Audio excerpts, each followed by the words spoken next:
안녕하십니까? 다들 어디 가셨나? 마지막 오늘 중요하다고 했는데 오늘 이론 강의 마지막이죠. 네. 시험도 얼마 안 남았고 이제 날은 더워지고 점수는 안 오르고 우리 뇌는 아주 강한 휘발성을 갖고 있죠.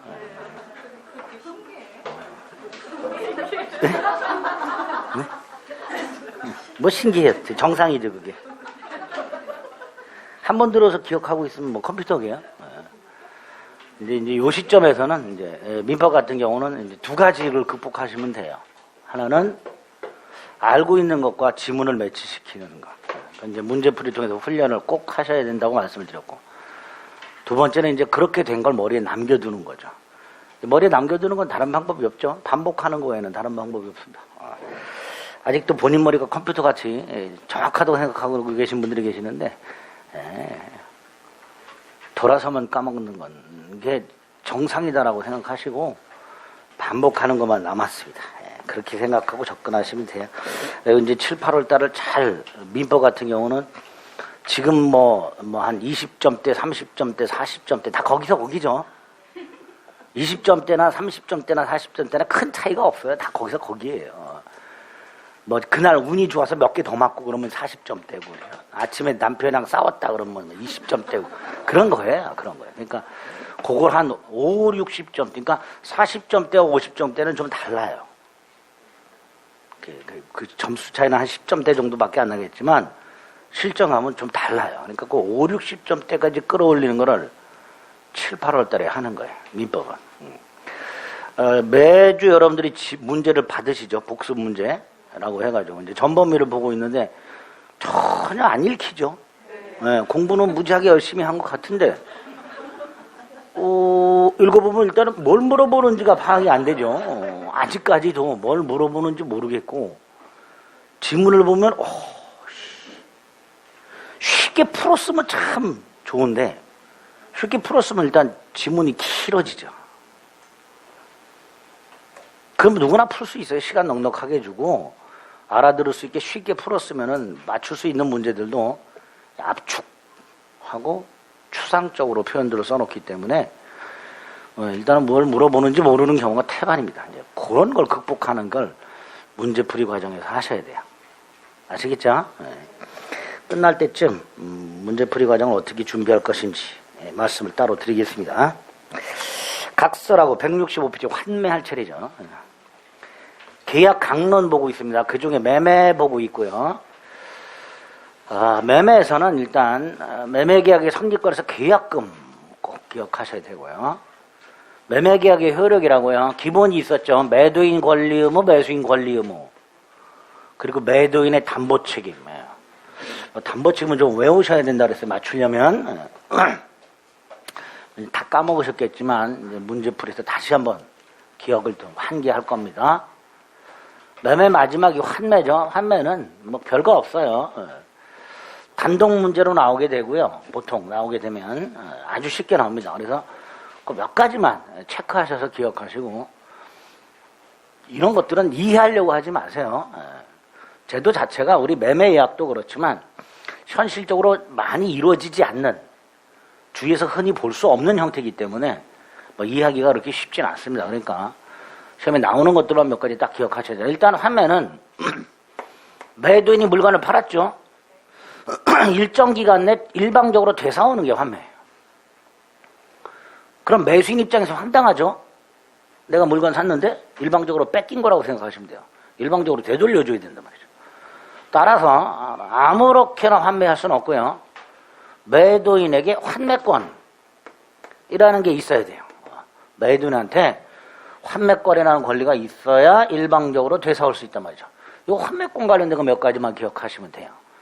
첫째가, 매도인에게 환매권이 생기려면 반드시 매매계약과 동시에 환매 특약, 이런 걸 반드시 해야 됩니다.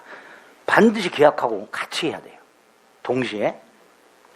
그렇게 환매 특약을 해서 매도인에게 환매권이 생기면 이 매도인은 이 환매권이라는 걸 일정 기간 내에 행사를 하도록 하고 있습니다. 자, 이걸 환매 기간이라고 부르게 되는데, 이 기간에 관한 규정이 몇 개 있어요. 그거 암기하시면 돼요.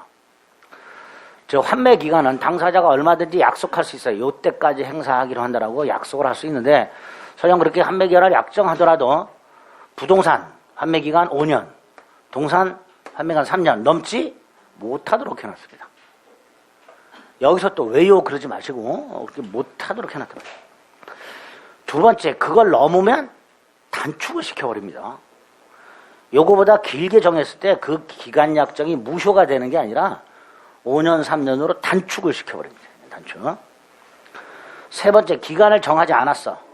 매매계약과 환매특약을 하는데 기간 안 정했어. 그럼 부동산은 5년이고 동산은 3년이 기간이 됩니다. 이렇게 법에서 기간을 딱 정해줘. 그러니까 보통 형성권 행사 기간을 정하지 않으면 10년이었죠.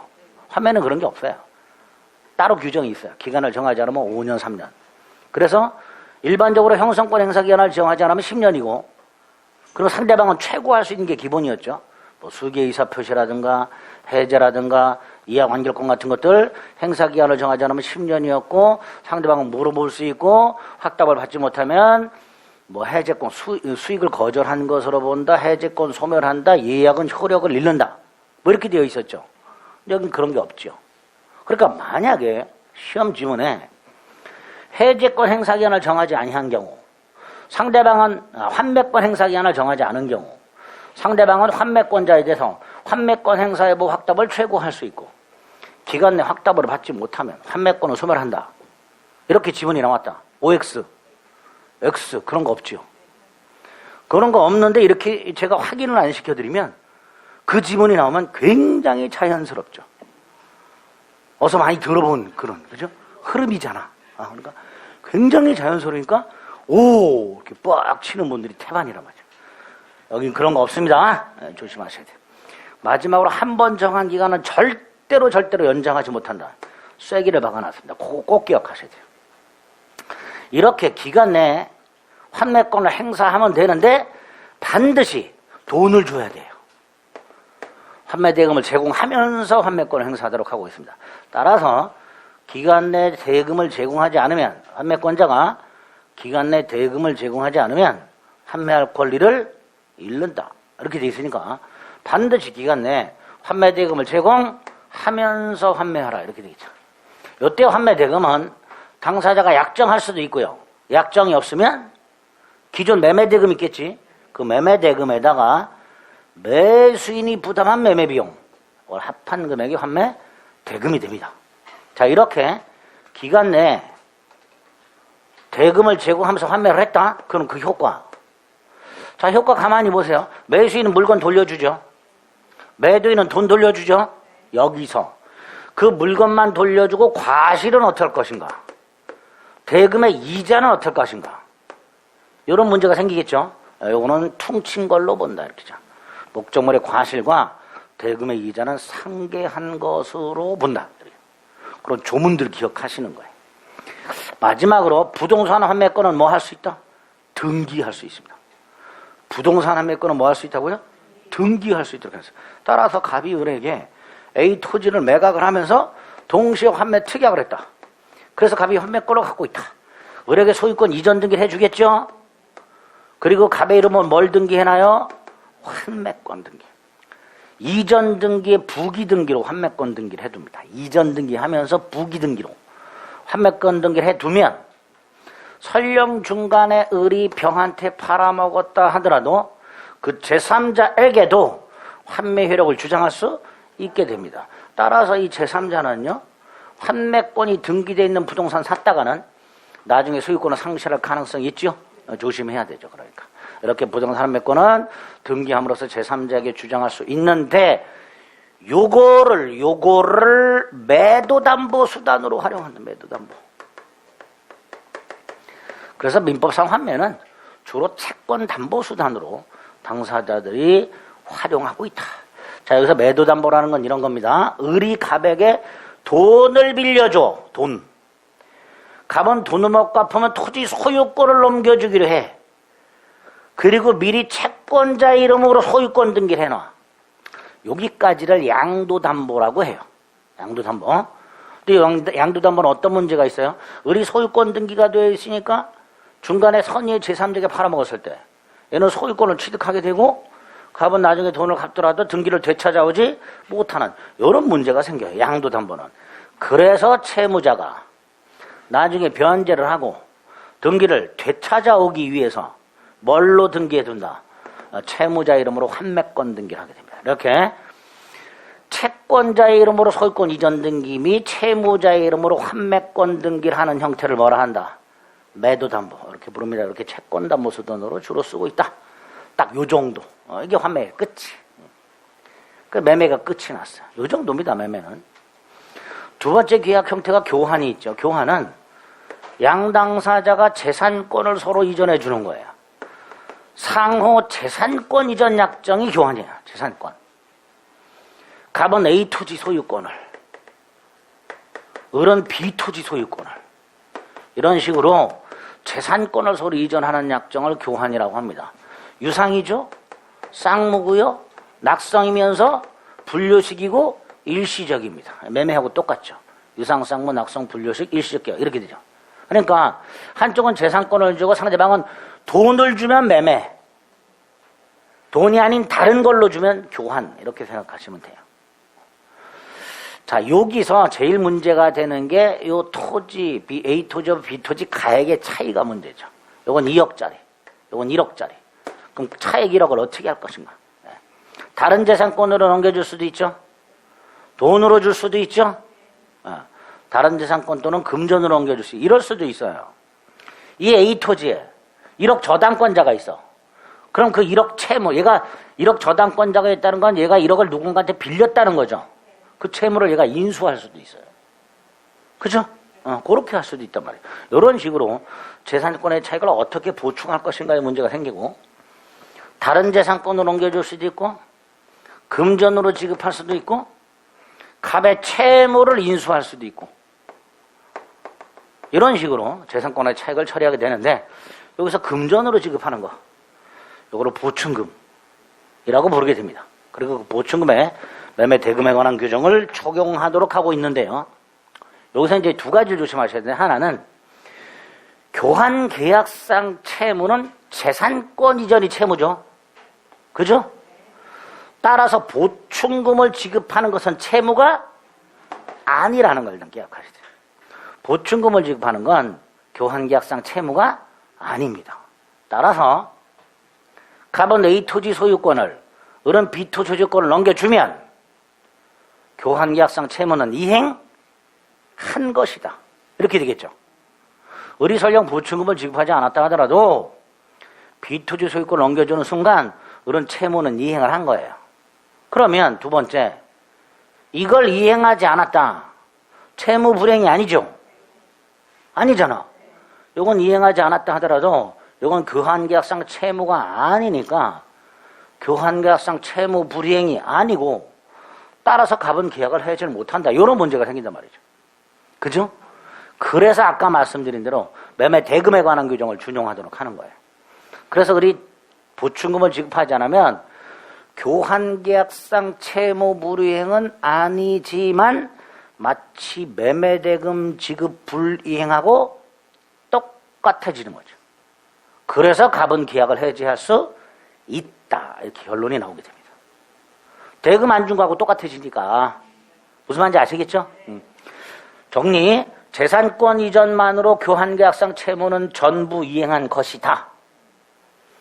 따라서 보충금을 지급하지 않았다 하더라도 채무 불이행은 아니다. 하지만 대금 미지급과 동일시 해서 갑은 교환계약을 해지할 수 있다. 그 다음에 아까 매매대금의 규정을 준용한다고 그랬으니까 우리 지난주에 봤던 거, 우리 매매계약에서 매수인이 대금을 지급하기 전에 물건을 인도받으면 물건 인도받은 날부터 대금의 이자를 지급하라고 그랬죠. 그대로 적용하면 되죠. 을이 보충금을 지급하기 전에 저 A 토지를 인도받았다면 인도받은 날부터 보충금의 이자를 지급하라. 뭐 이렇게 되겠죠. 이게 교환계약 전부예요. 그래서 양이 굉장히 적어요. 그래서 교환계약만 물어보기에는 지문 5개를 만들기가 어려워요. 그래서 보통 교환계약 지문들을 보면 유상계약이니까 담보책임, 쌍무계약이니까 동시환변권이나 위헌부담, 계약 체결상의 과실 책임, 또는 뭐 계약의 해제, 이런 것들이 교환계약 지문으로 나옵니다. 그래서 교환계약 문제를 이렇게 보게 되면 한두 개는 교환계약을 물어보는 거지만 나머지는 다 계약 총론이나 담보 책임의 지문들이 등장을 합니다. 그걸 파악을 못 하세요. 교환이라는 게 머리에 팍팍 해갖고 그 밑에 있는 지문들이 교환계약 지문이 아닌 그냥 일반적인 쌍무계약의 효력을 물어보는 지문들, 이런 걸 파악하기가 좀 어렵습니다. 그 훈련을 좀 하셔야 됩니다. 아시겠죠? 요 정도 끝. 그 다음에 이제 임대차가 나오죠. 아주 중요하죠. 일단 임대차는 양당사자, 한쪽은 임대인이라고 부르고 상대방은 임차인이라고 부르죠. 자, 임대인은 물건의 사용 수익을 약속하고요. 임차인은 차임지급을 약속하죠. 물건 사용 수익 약속, 차임지급 약속, 요게 임대차다. 자, 요때 요 물건은 비소비물이어야 되는 거, 소비물 쓰면 없어지는 거, 요거는 소비대차 계약이라는 게 따로 있어요. 그러니까 임대차는 비소비물이어야 된다. 이게 첫 번째. 두 번째, 물건이니까 부동산, 동산 되겠지요? 다만 농경지는 제외. 농경지는 농지법에 따로 규율이 있다 그랬어요. 그러니까 농경지는 민법상 임대차는 안 돼. 세 번째, 요거 꼭 임대인 소유가 아니어도 되죠. 임대차라는 것은 처분행위가 아니라 관리행위 일종입니다. 따라서 임대인에게는 처분 권한이 없어도 된단 말이죠. 그 말은 타인 물건이어도 무방하다 이런 뜻입니다. 한 세 가지 정도 기억하시면 돼요. 차임은 반드시 지급해야 됩니다. 만약에 차임을 지급하지 않기로 했다 그러면 임대차가 아니라 사용대차, 소비대차? 소비대차와 임대차는 목적물 가지고 구별하는 거고요. 차임 지급 여부 갖고는 사용대차와 임대차를 구별하는 거예요. 사용대차입니다. 차임을 안 주면 반드시 줘야 됩니다. 금전 아니어도 되죠. 꼭 돈 아니어도 됩니다. 차임 액수 따위는 아무런 제한이 없습니다. 뭐 이런 것들이 임대차 계약의 뜻이고 특징이다라고 생각합니다. 성질은 뭐예요? 역시 유상이죠. 쌍무죠. 낙성이고요. 분료식입니다. 그 다음 계속적 계약이죠.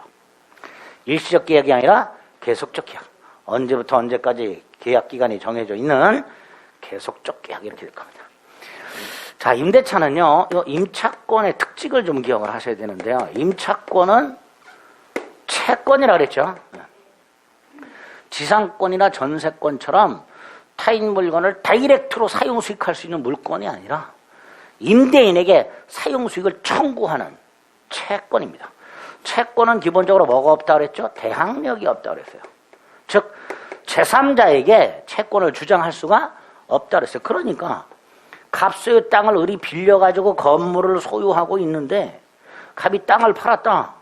그러면 을은 새로운 토지 소유자에게는 임차권을 주장할 수가 없어요. 그러니까 새로운 토지 소유자가 을에게 건물을 철거하고 토지를 반환하라. 그러면 을은 네, 그리고 돌려줘야 된다. 그러니까 안 되겠다. 부동산 임차권만은 대항력을 부여하여 제3자에게도 임차권을 주장할 수 있도록 할 필요가 있더라. 그래서 민법에 마련된 게 두 개. 621조 임차권 등기 청구권. 당사자 간의 반대 약정이 없다면, 있으면 안 돼요.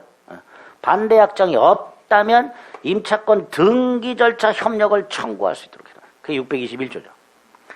그런데 이건 청구권에 불과하기 때문에 갑은 그 등기 절차 협조해라 의무 따위는 없다 말이죠. 갑이 노 그러면 그만이죠.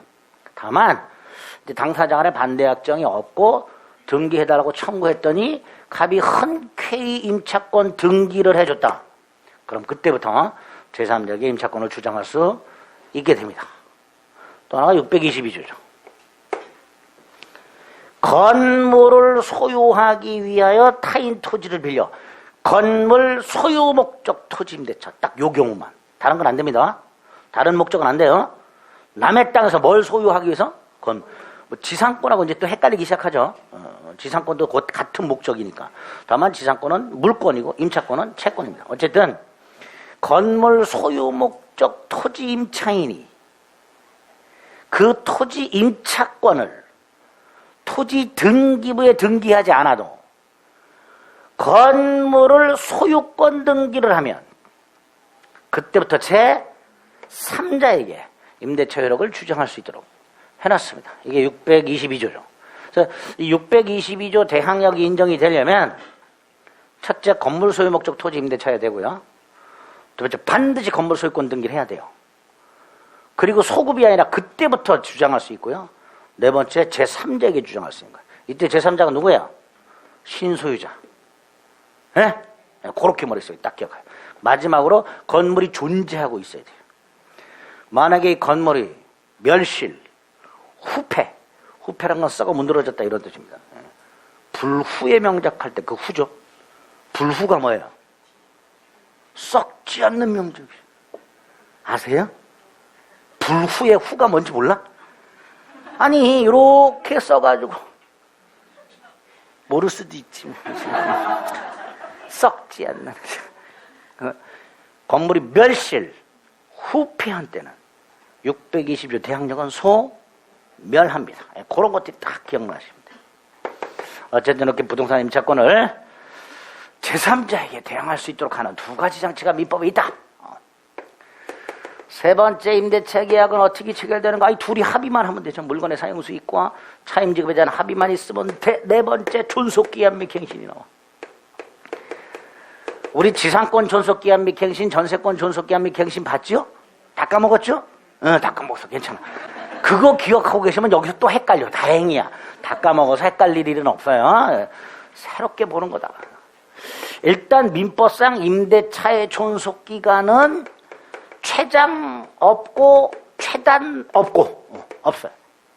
일단 이게 없어. 아우 감사하죠. 몇 년 넘지 못한다. 몇 년보다 단축하지 못한다. 이따위 없습니다. 다만 처분 권한이나 처분 능력이 없는 자가 할 수 있는 단기 임대차라고 해서 최장을 제한한 게 있어. 이렇게 조그맣게. 몰라도 돼. 예. 일반적인 임대차는 최장도 최단도 없다. 그 다음 기간을 약정하지 않아. 그럼 몇 년? 기간 약정하지 않으면 몇 년?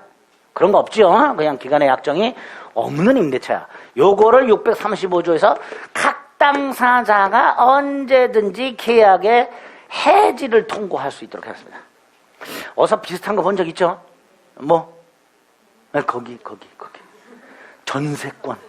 존속기한을 정하지 않으면 기간에 정함이 없는 전세권이고 각 당사자는 언제든지 뭐 할 수 있었어요? 전세권 소멸 통고. 전세권은 권리니까 권리 소멸 통고. 임대차는 계약이니까 계약 해지 통고. 네? 다시 전세권은 소멸 통고. 임대차는 해지 통고. 두 번째 전세권은 6개월 지나면 소멸했죠. 임대차는 6개월, 1개월, 5일이 지나야 해지가 돼요. 여기서 6개월, 1개월은 부동산 임대차고요. 5일은 동산 임대차. 6개월은 임대인이 해지 통고한 경우고요. 1개월은 임차인이 해지 통고. 이렇게 구별하시면 돼요. 요거를 해지 기간이라고 해요. 그런데 원래 해지는 상대방 있는 의사표시니까 우리 민법 111조 1항에 하면 상대방한테 도달함으로써 효력이 생겨야 돼. 상대방한테 해지 의사표시가 도달하면 해지가 돼야 돼. 그걸 즉시 해지라고 그래요. 이게 원칙이야.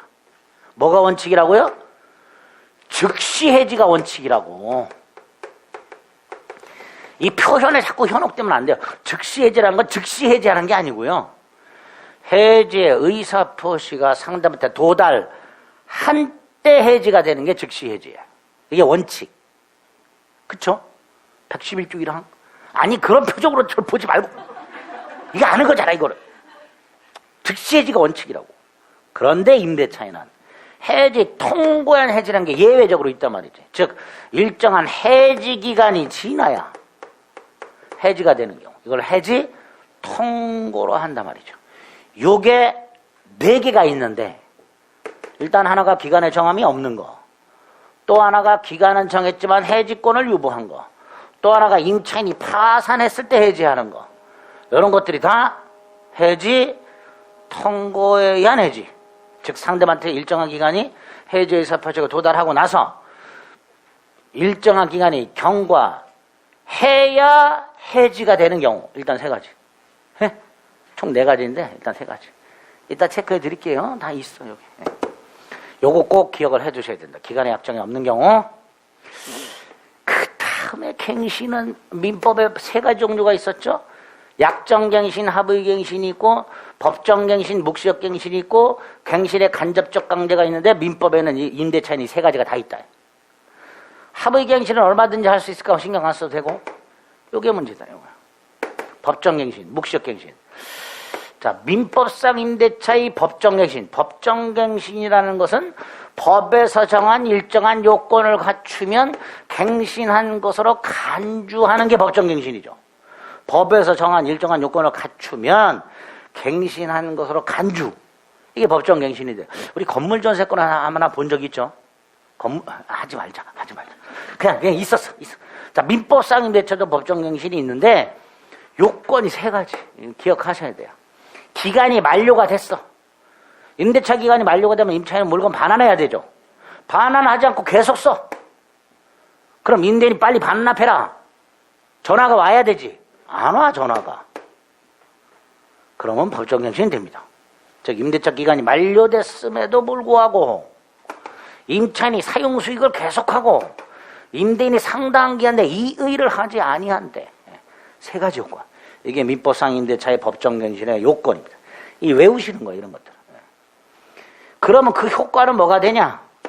일단 그 계약 조건은 전임대차와 동일. 그런데 635조에 의하여 언제든지 해지 통고할 수 있어. 그 말은 기간은 정함이 없는 걸로 된다, 이런 뜻이죠. 3번째로 제3자 제공담보는 소멸. 이 제3자 제공담보가 뭐냐? 임대인이 임차인에게 물건을 빌려주면서 걱정하는 게 2가지라고 그랬어요. 첫째가 차임 제때 줄까? 또 하나가 목적물을 훼손하면 어떡하나? 그죠? 나중에 만약에 차임을 지급하지 않거나 임차인이 목적물을 훼손하게 되면 임대인은 손해배상을 청구하게 되는데 그 충당하기 위해서 미리 뭘 받아놔요? 담보. 그 대표적인 게 보증금이라고 그랬어요. 그죠? 근데 꼭 보증금으로만 담보를 하는 게 아니고요. 임차인들이 친구 병을 데려와가지고 친구 병을 데려와서 갚하고 보증계약을 하게 이렇게 할 수도 있습니다. 이때 그 친구의 보증계약 이거 소멸한다는 뜻이에요. 민법상 임대차가 법정갱신되면 제3자 제공담보는 소멸하니까 만약에 의뢰 친구가 갚하고 보증계약을 체결해놨다. 그 보증 채무는 소멸한다 이런 뜻입니다. 이렇게 민법상 임대차가 법정갱신되었을 때 효과가 가서 마지막 거 제3자 제공담보는 소멸. 여기서 조심하실 거 제3자가 병이 가백에 보증금을 준 게 있어. 이거는 소멸하지 않습니다. 보증금은 소멸하지 않고요. 보증계약 그게 소멸한다. 이렇게 생각하시면 됩니다. 됐죠? 이게 다야. 그 다음에 3번째 갱신의 간접적 강제. 자, 갱신의 간접적 강제는 우리가 지상권에서 본 게 있었어요. 지상권의 존속기간이 만료가 되고 지상물이 현존하고 갱신을 청구했는데 토지 소유자가 갱신을 원하지 않아. 그럼 지상권자는 지상물 매수를 청구할 수 있었죠. 그대로 민법상 임대차에 준용하고 있어요. 다만 민법상 모든 임대차에 적용하는 게 아니라 토지 임대차에만. 무슨 임대차? 토지 임대차에만. 동산 임대차, 건물 임대차 안 되고요. 토지 임대차에만. 그 토지 임대차 중에서도 건관 건물 소유 목적, 식목, 체험, 소금 채취, 목축, 목적 토지 임대차. 타인 토지에서 건물 소유, 나무 심어, 식목, 소금 채취, 목축을 목적으로 땅을 빌린 임차인이 기간이 끝났어.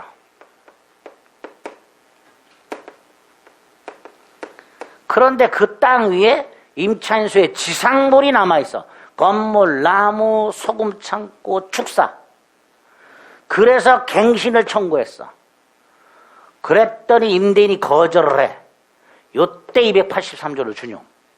즉 토지 임차인은 지상물 매수를 청구할 수 있다. 이건 거절하지 못한다.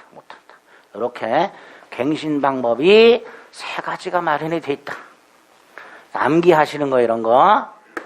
임대차 계약의 효력, 임대인 권리 의무, 임차인 권리 의무. 요게 효력이죠. 자, 임대인의 권리는 차임 청구권, 의무는 임대인의 의무가 뭐예요? 물건을 임차인으로 하여금 사용 수익하게 할 의무. 그죠? 그게 가장 기본 의무지. 임차인으로 하여금 물건을 사용 수익하게 할 의무. 제주도 렌터카 회사는 이 렌터카를 빌린 사람이 공항에 도착하면 그 렌터카, 계약한 이 렌터카를 사용할 수 있게 해줘야 돼. 그게 의무야. 그래서 첫째, 열쇠 넘겨줘야죠. 인도 의무. 제3자가 임차인의 사용수익을 방해하고 있어. 임대인이 그 사용수익 방해를 제거해줘야지. 임대인이 사용수익 할 수 있도록 해줘야 되니까.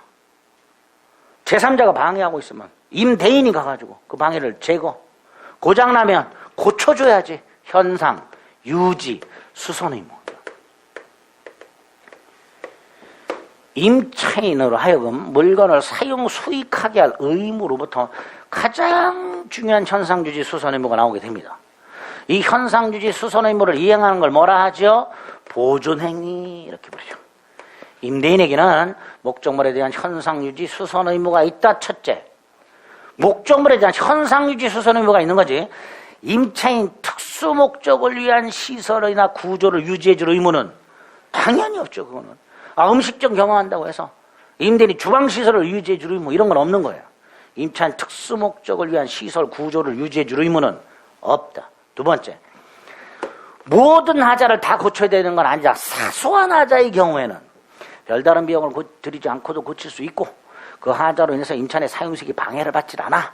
이런 걸 사소한 하자 이렇게 불러요. 그건 수선 의무가 없어. 아예 처음부터. 모든 하자를 다 수선해줘야 되는 건 아니다. 세 번째, 면제 특약할 수 있다. 즉 하자에 대해서 임차인이 임차인 비용으로 수선하는 특약을 얼마든지 할 수 있다. 임대인이 수선 의무를 면제하는 특약할 수 있다. 단 그 수선 의무 면제 특약을 했다 하더라도 대규모 수선 의무는 면제되지 않는다.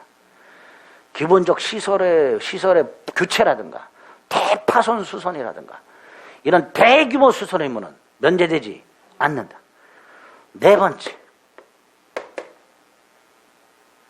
이 하자가 임차인 귀책 사유로 발생했어. 임차인이 화가 나서 변기를 부셨어. 임대인이 자기 비용으로 고쳐줘야 되는가? 그렇다. 하자가 임차인 귀책 사유로 발생한 경우에도 임대인은 자기 비용으로 고쳐줘야 한다. 단 손해배상 청구할 수 있다. 그 손해배상을 충당하려고 뭘 받아준다? 보증금. 그러니까 하자가 임차인 귀책 사유로 발생한 경우에도 임대인의 수선 의무로 면제되지 않는다. 따로 손해배상 청구할 수 있다. 이렇게 있죠. 다섯 번째, 임차인이 수선 의무를 임대인이 수선 의무를 이행하지 않아. 채무 불이행이죠. 그래서 첫째, 임차인이 목적물의 사용식을 제대로 못해. 그럼 그만큼 차인 감액 청구. 끝내 수선 안 해줘서 사용식을 못해. 그럼 계약 해제. 이렇게 할 수 있어야 되겠죠. 임대인의 가장 중요한 채무입니다. 그 다음에 수선을 요해. 뭔가 하자가 생겼어. 임차인이 먼저 알지요. 그러니까 임차인은 통지해줘야 돼. 목적물의 수선을 요할 때 임차인은 지체 없이 임대인에게 통지하라. 단 임대인이 이미 하자를 알고 있을 때는 통지할 필요가 없겠지. 그건 당연히. 그리고 그 임대인이 수선행위 할 때 임차인은 거절하지 못한다. 수인 의무. 임대인이 보존행위에 대해서 임차인은 거절하지 못한다. 이걸 임차인의 수인 의무, 받아들이고 참을 의무 이렇게 말을 해요. 다만 무조건 임차인에게 인내를 강요해서는 안 되고 만약에 임차인 의사에 반하는 임대인 보존행위로 임차인이 그 계약의 목적을 달성할 수 없다면 임차인은 계약을 해지할 권리를 주게 됩니다. 임차인에게 수인 의무와 계약 해지권이 있다. 임대인의 보존 행위와 관련된 내용들이다 생각하시면 돼요. 이게 가장 핵심적인 의무고요. 이제 여기에 더 나아가서 임차인의 안전을 배려해 주거나 임차인의 목적물이 도난당하지 않도록 도난 방지 의무 따위 이런 거 있냐 없냐 이런 건 없다 그랬죠. 원칙적으로 통상의 임대차에서는 임차인의 안전을 배려해 주거나 도난을 방지해 줄 의무 따위는 없다 그랬습니다. 다만 이제 특수 임대차, 숙박계약이라든가 병원 입원 계약 같은 그런 특수한 임대차에서는 예외적으로 안전배려 의무나 도난 방지 의무가 있다. 이거 예외죠. 원칙은 없다. 일단 여기에 임대인의 권리 의무 중에서 의무 아주 중요하죠. 수선 의무. 두 번째가 임차인의 권리 의무죠. 그 중에서도 권리부터.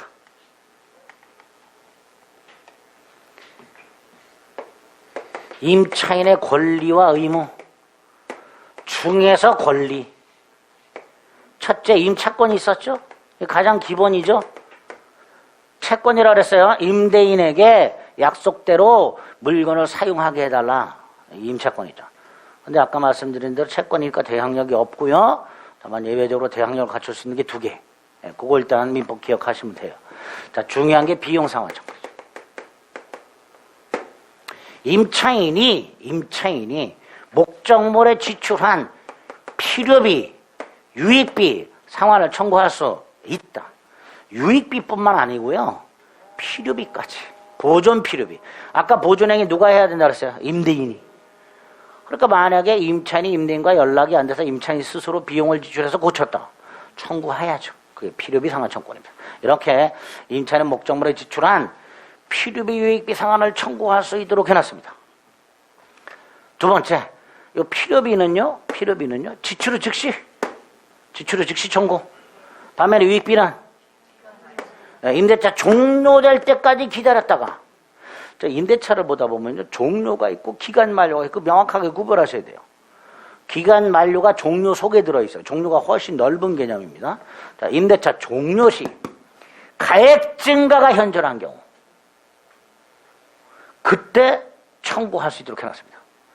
필요비는 지출 후 즉시, 유익비는 임대차 종료 시 가액 증가가 현존한 경우에 청구할 수 있도록 해놨습니다. 언제까지 할 수 있죠, 이거? 네?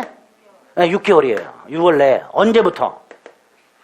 이걸로 외워야지. 뭐 6개월은 누구든지 다 하니까. 임대인이 목적물을 반환받은 날로부터. 조문은 그렇게 되어 있습니다. 임대인이 목적물을 반환받은 날로부터. 즉, 임차인의 목적물을 반환한 날로부터 6개월 내에 행사하도록 되어 있습니다. 일단 여기 기본이죠.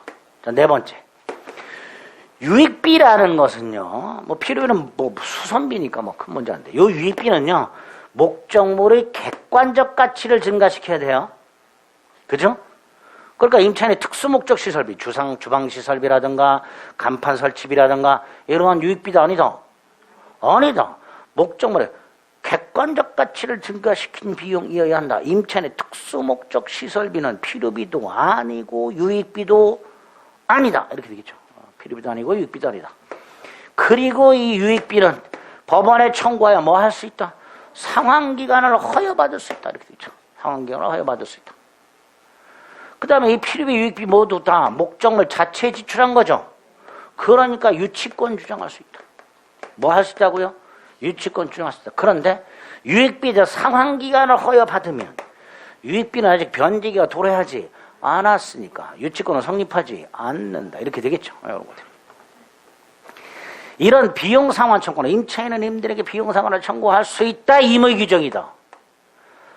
따라서 포기특약 얼마든지 할 수 있다. 임차인은 비용상환을 청구하지 않는다라는 비용상환 청구권 포기특약 얼마든지 할 수 있다. 얼마든지. 첫째, 이걸 포기하는 특약을 했다. 뭐도 포기한 거다. 유치권도 포기한 거다. 두 번째, 판례 2개. 임차인은 목적물을 원상에 복구하기로 한다. 원상회복 특약. 또 하나, 임차인이 건물을 증축하되 증축 부분을 임대인 소유로 귀속시키는 약정. 그러면 임차인은 그 증축 부분을 원래 원상 복구해야 되는데 그 원상 복구를 면하는 대신 각종 비용 상환 청구를 포기하는 특약으로 유효하다. 두 가지 기억하시면 되죠. 마지막으로 일시사용 임대차에 적용된다, 안 된다? 된다. 된다. 일시사용 임대차가 뭐예요? 숙박계약. 거기에 비용 상환 청구할 수 있다. 일시사용 임대차에 비용 상환 청구권이 적용된다. 기억하셔야 됩니다. 세 번째 권리가 부속물 매수 청구권입니다. 전세권에서 봤죠? 전세권자는 부속물을 청구할 수 있고 설정자는 부속물을 청구할 수 있었어요? 없었어요? 전세권에서? 있었죠. 그러니까 전세권에는 설정자도 부속물 매수 청구할 수 있었고 전세권자도 부속물 매수 청구할 수 있었습니다. 자, 이때 전세권 토지 전세권에만 인정됐어요? 건물 전세권에만 인정됐어요? 둘 다 되죠. 토지 건물 구별하지 않고요. 설정자도 부속물 매수 청구, 전세권자도 부속물 매수 청구 이렇게 돼 있었어요. 그런데 임대차는요. 토지 임대차 안 됩니다. 건물 기타 공작물 임대차에서만. 두 번째, 임대인 안 됩니다. 임차인만. 건물 기타 공작물 임대차의 임차인만 임대인에게 부속물 매수를 청구할 수 있도록 해놨습니다. 세 번째. 임대차 종료시에. 언제? 종료시. 임대차 종료시에. 임차인은 부속물을 청구할 수 있어요. 자, 종료시는 사유가 굉장히 많죠? 기간 만료로 종료, 합의 해지로 종료, 해지로 종료, 임차권 포기로 종료 등등등. 종료 사유가 꽤 많죠? 그 중에 임차인의 2기 이상 차임 연체 등 임차인의 채무 불이행을 이유로 임대인이 일방적으로 임대차 계약을 해지함으로써 종료된 경우 이때는 임차인은 부속물을 청구할 수 없다라는 게 판례입니다. 거기 잘 나오죠. 그거 빼고 임대차 종료 시에 행사하게 됩니다. 네 번째, 이 부속물 건물 기타 공작물의 일부 다 독립물이다. 독립물 임차인이 현관에 부착한 번호키 대표적인 부속물이죠. 따라서 이건 누구 소유다? 임차인 소유다. 그죠? 그리고 객관적 용도에 제공되어야 한다. 즉 다른 사람도 사용 가능한 물건이어야 된다. 그러니까 부속물의 대표적인 거 번호키와 간판. 그중에 간판 다른 사람 사용할 수 있어요? 없어요? 없지. 임차인 나가면 뜯어내야 되잖아. 그러니까 그건 부속물이기는 하지만 부속물 매수 청구의 부속물은 아니게 되는 거죠. 그죠? 원래 부속물이란 건 독립물로서 임차인 소유 물건인데 그 중에서 다른 사람도 사용 가능한 물건만 부속물 매수 청구의 대상이 됩니다. 그러니까 임차인 특수목적 시설물, 간판 같은 거, 주방시설 같은 거 이런 건 부속물 매수 청구 대상이 아니다. 이렇게 되겠죠. 그리고 요런 놈들 중에서 두 개만 된다. 두 개만. 딱 두 개만. 하나가 임대인으로부터 매수, 또 하나가 임대인의 동의받아 부속. 그 두 가지만. 임차인은 부속물 매수를 청구할 수 있다. 다섯 번째, 형성권이다. 따라서 임차인이 일방적으로 사라! 그러면 사야 한다. 그죠? 형성권입니다. 편면적 강행규정입니다. 보통의 강행규정은요, 전면적 강행규정이라고요. 그냥 그걸 위반하면 그냥 깡그리 무효. 이게 전면적 강행규정이에요.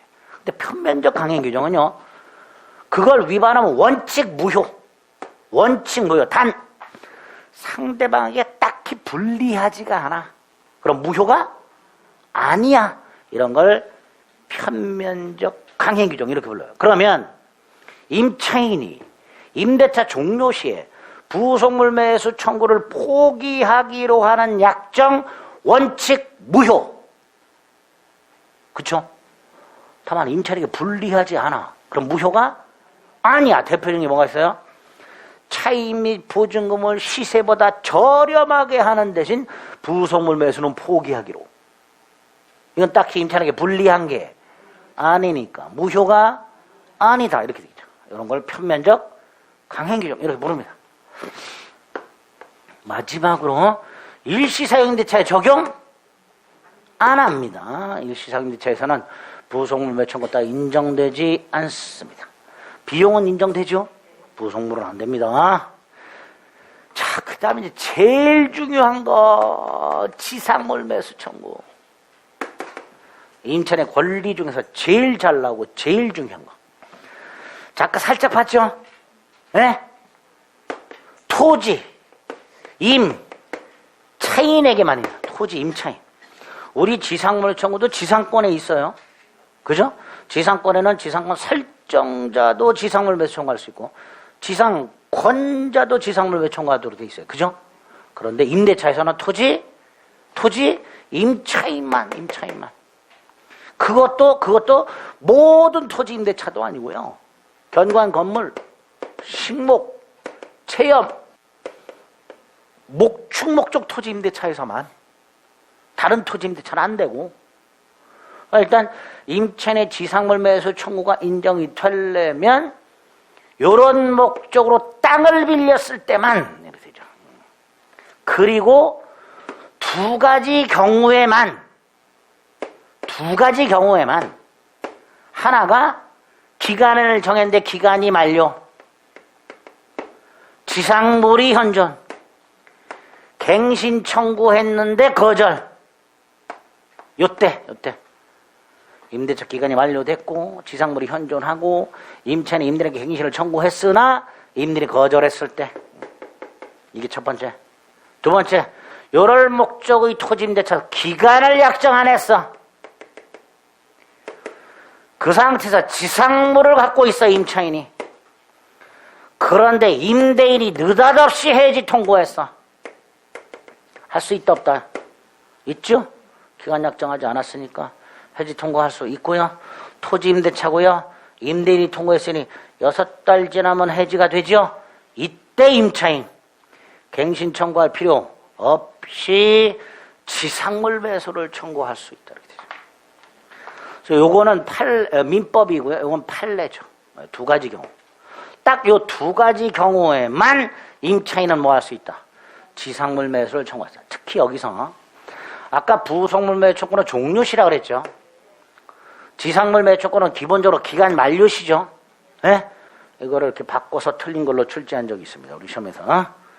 부속물 매수 청구는 기간 만료시에, 지상물 매수 청구는 임대차 종료시에 행사할 수 있다. X. 기간 만료와 종료를 구별하셔야 돼. 좀 치사하죠? 뭐가 치사해? 구별하라는데.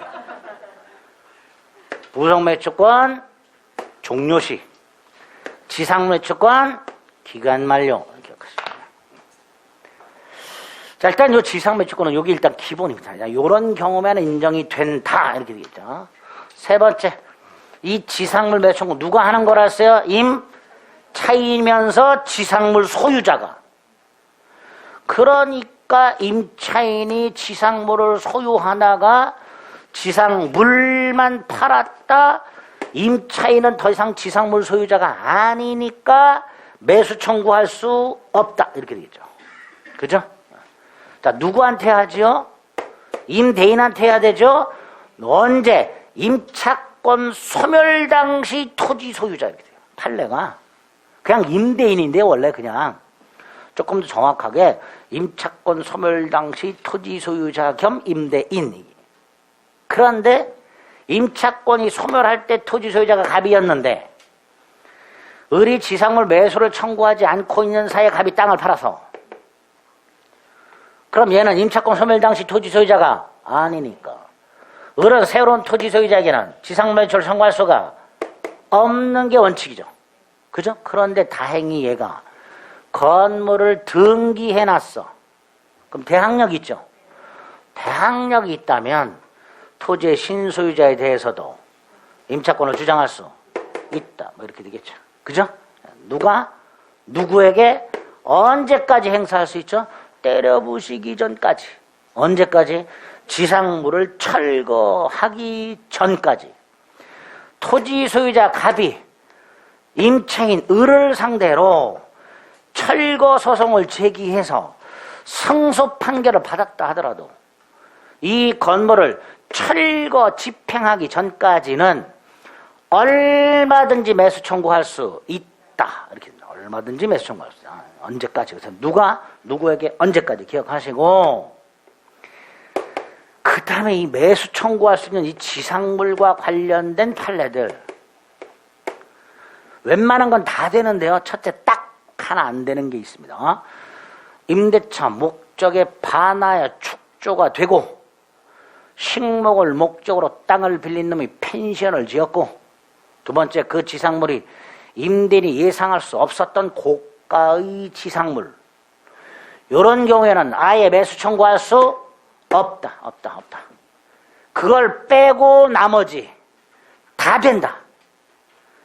무허가 건물, 미등기 건물, 기존 건물, 신축 건물, 신축할 때 임대인을 동의를 받았는지 안 받았는지, 그 지상물이 경제적 가치가 있는지 없는지, 그 건물이 임대인에게 쓸모, 즉 효용이 있는지 없는지, 그 건물의 저당권이 설정되어 있는지 아닌지, 이런 거 따지지 않고 전부 매수 청구할 수 있다. 그쵸? 지상물의 경제적 가치 여부, 임대인 효용 여부, 신축 여부, 동의 여부, 저당권 설정 여부, 이런 거 따지지 않고 전부 매수 청구할 수 있다. 다만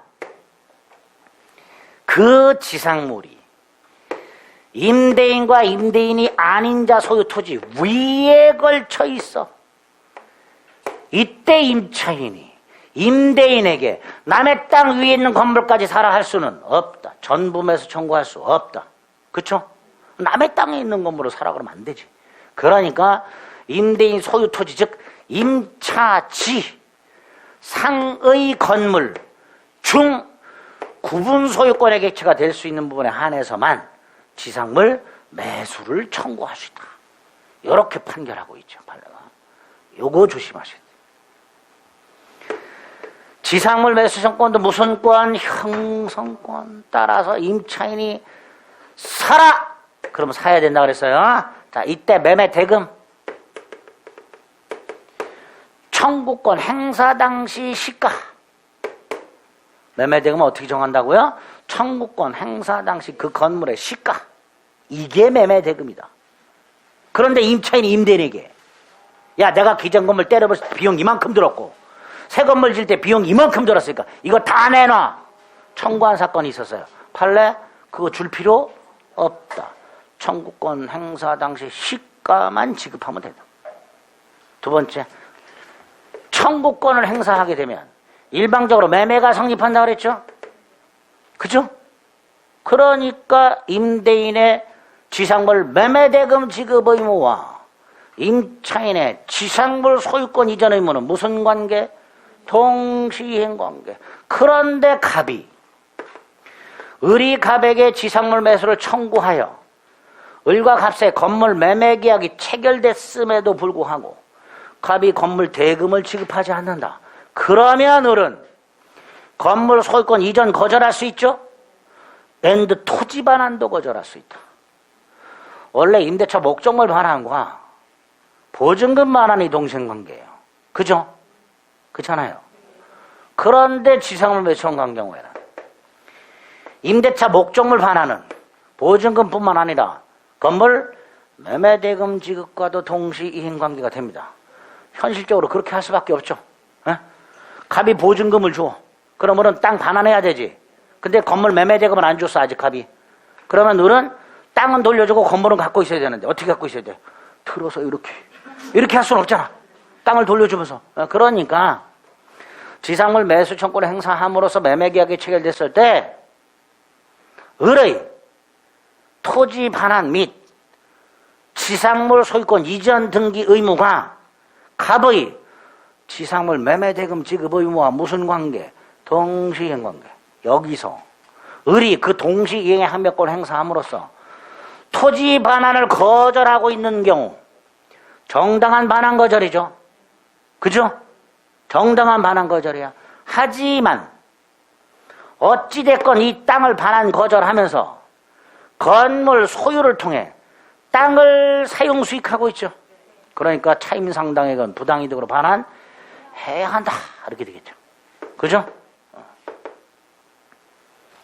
편면적 항행 규정이다. 이것도. 따라서 지상물 매수 조건을 포기하는 약정 원칙 무효. 다만 임차인에게 불리하자면 무효가 아니다. 이렇게 되겠죠. 여기 아주 잘 나옵니다. 지상물 매수 조건이 철저하게 기억하셔야 됩니다. 임차인의 의무 가장 기본이 뭐지요? 차임 지급 의무. 그죠? 차임 금전 아니어도 된다. 액수 제한 없다. 그랬습니다. 그 다음에 이 약정한 차임이 경제사정의 변동으로 상당하지 않게 됐다. 차임 증감 청구할 수 있다. 우리 지료 증감 청구나 전세금 증감 청구에서 봤죠? 똑같아요. 차임 증감 청구. 형성권이다. 상대방이 이하면 재판 판결이 나오게 된다. 증액 또는 감액 판결이 있다. 청구시로 서급하여 증액 또는 감액의 효력이 생긴다. 그거 똑같고요. 네 번째, 임대차에는 따로 감액 청구가 하나 따로 있다. 임대차 목적물이 임차인의 귀책 사유 없이 일부 멸실됨으로써 그 멸실된 부분만큼 사용 수익할 수 없게 되었더라. 그 비율만큼 감액 청구해야 감액돼요. 잔존분만으로 목적을 달성할 수 없다. 해지. 이렇게 감액 청구라는 게 하나 또 있다. 이익 이상 차임 지급을 연체하게 되면 임대인은 뭐 할 수 있다? 계약을 해지할 수 있다. 연속이기 통산이기를 불문한다. 언제 주나 약정이 있으면 약정식이, 약정이 없으면 후급을 원칙으로 한다. 후급. 동산, 건물 대지 임대차 매월 말, 기타 토지 임대차 매년 말, 과수원을 빌렸어. 수학기가 있겠지. 수학 후 지체 없이 후급을 원칙으로 한다. 갑소유 물건을 을병이 공동으로 빌렸어. 수인의 임차인. 갑에게 어떻게 차임을 지급해야 돼? 연대. 갑에 대해서 지분 비율로 차임 지급 의무가 있는 게 아니야. 갑에 대해서는 전부를 지급해야 돼. 을이 됐든 병이 됐든. 내부적으로 니들끼리 정산하는 건 별개의 문제야. 갑에 대해서는 각 임차인이 전부를 지급할 의무가 있습니다. 이걸 뭐라 한다? 연대. 이게 차임 지급 의무예요. 별거 없죠. 이외에 남의 물건이니까 조심조심 다뤄라. 선량한 관리자의 주 의무. 쓰고 아무데나 함부로 방치하지 말아라. 보관 의무. 아까 봤던 거 수선을 요할 때 통지 의무. 임대인이 보존행위 할 때 참호 의무, 수인 의무. 나중에 물건을 반환하되 원상에 복구해서 반환해야 될 의무. 이런 것들이 임차인의 의무가 되는 거죠. 특히 반환 의무. 목적물이 며칠 훼손됐어. 그럼 임차인은 반환할 수가 없죠? 없잖아. 갑은 뭐라 그럴까요? 책임져 그러겠죠? 을은 이렇게 말하겠지. 나 잘못 없는데. 소송이 붙어요. 법원은 물어봅니다. 너에게 잘못이 없다는 걸 증명해라. 그렇겠죠? 갑이 을을 상대로 판사님이 이 자식이 사용하는 동안에 목적물이 멸실됐습니다. 손해배상 받게 해주세요. 법원은 야! 너 왜 목적물 멸실시켰어? 을, 저 잘못 없는데요? 이렇게 주장한단 말이죠. 그러니까 목적물이 멸실 훼손됨으로써 임차인이 목적물 반환 의무를 이행할 수 없게 된 때 그 임차인이 책임을 면하려면 스스로 자신에게는 잘못이 없음을 입증해야 한다. 이렇게. 소송을 생각하시면 답이 나오죠. 손해를 배상하라. 잘못 없는디요? 그러니까 증명하라. 네? 반환을 모아서 이 정도 기억하시면 됩니다. 여기 임대차 계약의 효력과 관련된 내용 전부입니다. 아주 잘 나옵니다. 두 문제, 세 문제. 열심히 봐주셔야 돼.